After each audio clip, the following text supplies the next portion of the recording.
ಇವತ್ತು ನದಿ ಹರಿವು ಪಾಠದ ಪ್ರದರ್ಶನವನ್ನು ಮಾಡುತ್ತಿದ್ದೇವೆ. ಶಾಲಾ ಮಕ್ಕಳು ಗುಂಪು ಗುಂಪಾಗಿ ಸೇರಿದ್ದಾರೆ. ಎಲ್ಲರ ಮುಖದಲ್ಲೂ ಆತಂಕ. ಆಸ್ಪತ್ರೆಯಲ್ಲಿ ದಾಖಲಾಗಿರುವ ಸಹಪಾಠಿಗಳ ಆರೋಗ್ಯವನ್ನು ತಿಳಿಯುವ ತವಕ. ಮಕ್ಕಳು ತಮ್ಮ ತಮ್ಮಲ್ಲಿಯೇ ಸಂಭಾಷಿಸುತ್ತಿದ್ದಾರೆ. ಎಂಥ ಅನಾಹುತ ನಡೆದು ನಮ್ಮ ಗೆಳತಿಯರಿಗೆ ಇಲ್ಲದೆ ಆಗಬಾರದಿತ್ತು. ಅವರಿಗೆ ಏನಾಯಿತು ತಿಳಿದಿಲ್ಲವೇ? ಅವರೆಲ್ಲ ರೀಸನ್ನು ದಾಖಲಾಗಿದ್ದಾರೆ. ಅವರಿಗೆ ಏನಾಗಿತ್ತು? ನಿನ್ನೆ ಭಾನುವಾರ ಶಾಲೆಯಲ್ಲಿ ರಜೆ ಇತ್ತಲ್ಲವೇ? ಮಕ್ಕಳೆಲ್ಲರೂ ಬೆಳಗ್ಗೆ ಮಧ್ಯಾಹ್ನದವರೆಗೂ ಆಟವಾಡಿ ಶೆಕೆಯನ್ನು ತಾಳಲಾರದೆ ಪಕ್ಕದ ನದಿಯಲ್ಲಿ ಸ್ನಾನ ಮಾಡಿ ಪರಿಣಾಮವಾಗಿ ಅವರ ಮೈಮೇಲೆಲ್ಲ ದಪ್ಪ ದಪ್ಪ ಗುಳ್ಳೆಗಳೆದ್ದು ವಿಪರೀತ ತುಡಿಕೆ ಪ್ರಾರಂಭವಾಯಿತು. ಯಾರೋ ದಾರಿ ಹೋಕರು ನರಳಾಟ ಕಂಡು ಅವರನ್ನು ಎತ್ತಿಕೊಂಡು ಆಸ್ಪತ್ರೆಗೆ ಸೇರಿಸಿದರು. ಅವರ ಆರೋಗ್ಯ ತೀರಾ ಹದಗೆಟ್ಟಿತ್ತು. ಆಸ್ಪತ್ರೆಗೆ ಬರುತ್ತಾರೆ. ವೈದ್ಯರು ಪರೀಕ್ಷಾ ಕೊಠಡಿಯಿಂದ ಹೊರಬರುತ್ತಾರೆ. ನಮ್ಮ ಗೆಳತಿಯರ ಸ್ಥಿತಿ ಹೇಗಿದೆ ಡಾಕ್ಟರ್? ಹೇಳುವುದಿಲ್ಲ ಮಕ್ಕಳೇ, ಆದರೆ ಚಿಂತೆಗೆ ಕಾರಣವಿಲ್ಲ ಅಂತ ತೋರುತ್ತದೆ. ಅವರಿಗೆ ಏನಾಗಿತ್ತು ಡಾಕ್ಟರ್? ನದಿಯಲ್ಲಿ ಮಾಲಿನ್ಯ ಸೋಂಕು ಅವರಿಗೆ ತಗುಲಿದೆ. ಪರಿಣಾಮವಾಗಿ ಅವರ ಮೈಮೇಲೆಲ್ಲ ದಪ್ಪ ದಪ್ಪ ಗುಳ್ಳೆಗಳು ಎದ್ದಿದೆ. ಅವರಿಗೆ ತಡೆಯಲಾರದೆ ಅವರು ಮೂರ್ಛೆ ಹೋಗಿದ್ದಾರೆ. ಅವರ ಜೀವಕ್ಕೆ ಏನೋ ಅಪಾಯ ಅಂತ ತಾನೆ? ಚಿಂತಿಸಬೇಡಿ ಮಕ್ಕಳೇ. ಸಕಾಲದಲ್ಲಿ ಆಸ್ಪತ್ರೆಗೆ ಬಂದ ಕಾರಣ ಸರಿಯಾದ ಚಿಕಿತ್ಸೆ ನೀಡಿದ್ದೇನೆ. ಅವರನ್ನು ನೋಡಬಹುದೇ ಡಾಕ್ಟರ್? ಈಗ ಬೇಡ ಮಕ್ಕಳೇ, ಸಂಜೆ ಬನ್ನಿ. ವೈದ್ಯರು ಹೇಳಿದ ಮಾತುಗಳನ್ನು ಕೇಳಿದ ಮಕ್ಕಳು ನದಿಯ ದಂಡೆಗೆ ಬರುತ್ತಾರೆ. ಈ ನದಿಯ ನೀರು ಎಷ್ಟು ಕೊಳಕಾಗಿದೆ! ಈ ಕೆಟ್ಟ ನೀರಿಗೆ ಅವರು ಯಾಕೆ ಹೇಳಿದರು? ಸೆಕೆ ತಡೆಯಲು ಆಗಲಿಲ್ಲವೋ ಏನೋ. ಇದು ಬರಿದುಕೊಂಡ ನದಿ. ಇಂಥ ನದಿಗಳು ಜೀವನ ಸಂಕುಲಕ್ಕೆ ಅಪಾಯಕಾರಿ.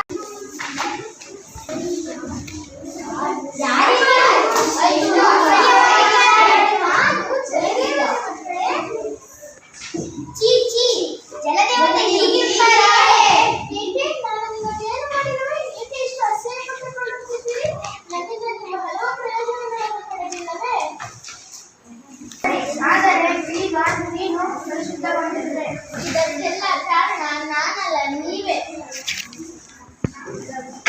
ಜನದೇವತೆ ಹೀಗಿರುತ್ತಾಳೆ. ನಿನ್ನನ್ನು ನೋಡಿದರೆ ನಮಗೆ ಎಷ್ಟು ಅಸಹ್ಯವಾಗಿರುತ್ತದೆ. ನಿಮಗೇನು ಮಾಡಿದರೆ ಎಷ್ಟು ಅಸಹ್ಯಪಡುತ್ತಿದ್ದೀರಿ? ನನ್ನಿಂದ ನೀವು ಹಲವು ಪ್ರಯೋಜನಗಳನ್ನು ಪಡೆದಿಲ್ಲವೇ? ನೀವು ಎಂದರೆ ನಿಮ್ಮವರು ಶುದ್ಧವಾಗಿ ಅರಿಯಬಾರದೆಂದು ತಾಕೀತು ಮಾಡಿದ್ದಾರೆಯೇ? ನೀರಿನಿಂದ ನಮಗೀಗ ಉಸಿರಾಗಿಲ್ಲ. ಇಲ್ಲ ಮಕ್ಕಳೇ, ನೀವು ನನ್ನ ಬಗ್ಗೆ ತಪ್ಪು ತಿಳಿದಿದ್ದೀರಿ. ನನ್ನ ಮಾತುಗಳನ್ನು ಕೇಳಿ ಪರಿಶುದ್ಧರಾಗಿ ಹರಿಯುತ್ತಿದ್ದ ನನ್ನನ್ನು ಕಲುಷಿತಗೊಳಿಸಿದವರು ಮನುಷ್ಯರೇ. ಬಹಳ ಹಿಂದಿನಿಂದ ಇತ್ತೀಚಿನವರೆಗೂ ಮಾಲಿನ್ಯರಹಿತರಾಗಿ ಹರಿಯುತ್ತಿದೆ. ಆಗ ಈ ಮನುಷ್ಯರು ನನ್ನ ನೀರನ್ನು ಕುಡಿಯುತ್ತಿದ್ದರು, ಆಹಾರ ತಯಾರಿಕೆಗೆ ಬಳಸುತ್ತಿದ್ದರು, ಬೇಸಾಯಕ್ಕೆ ಉಪಯೋಗಿಸುತ್ತಿದ್ದರು. ನನ್ನಲ್ಲಿ ಲೆಕ್ಕವಿಲ್ಲದಷ್ಟು ದೋಷದ ಕಿವಿಗಳಿದ್ದು, ಆದರೆ ಈಗ ನಾನು ಪರಿಶುದ್ಧರಾಗಿಲ್ಲ. ನನ್ನನ್ನು ಮನುಷ್ಯರೇ ಮನಗೊಂಡಂತೆ ಬಳಸುತ್ತಿದ್ದಾರೆ. ನೀರು ಕಾರ್ಖಾನೆಗಳನ್ನು ನನ್ನ ಗಂಗೆಯಲ್ಲಿ ಸ್ಥಾಪಿಸಿ ಅದರಿಂದ ಹೊರಬರುವ ರಾಸಾಯನಿಕ ಪದಾರ್ಥಗಳು ಮತ್ತು ಕಸದ ರಾಶಿಗಳನ್ನು ನನ್ನೊಳಗೆ ಎಸೆಯುತ್ತಿದ್ದಾರೆ. ಊರಿನ ಸಮಗ್ರ ಕೊಳಚೆಯನ್ನು ನನ್ನೊಳಗೆ ಹರಿಯಿಟ್ಟಿದ್ದಾರೆ. ಎಲ್ಲ ಶೋಷಣೆಗೆ ಬಲಿಯಾದ ನಾನು ಹೇಗೆ ಪರಿಶುದ್ಧರಾಗಿ ಹರಿಯಲು ಸಾಧ್ಯ? ನೀವೇ ಹೇಳಿ ಮಕ್ಕಳೇ.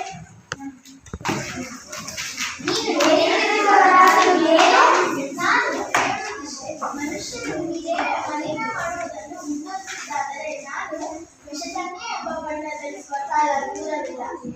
ನನ್ನ ನೋವನ್ನು ನಾನು ಯಾರ ಬಳಿ ಹೇಳಿಕೊಳ್ಳಲಿ?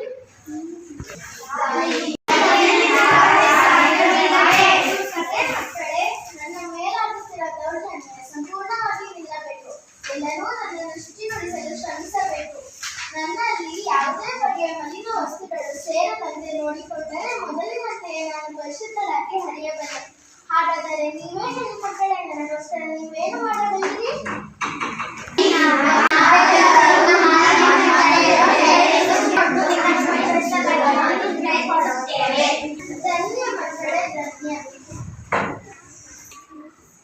ಮಕ್ಕಳು ತಮ್ಮ ಹೆತ್ತವರ ಹಾಗೂ ಊರವರ ಸಹಕಾರದೊಂದಿಗೆ ನದಿಯನ್ನು ಶುಚಿಯಾಗಿಡುವ ಜವಾಬ್ದಾರಿಯನ್ನು ವಹಿಸಿಕೊಂಡರು.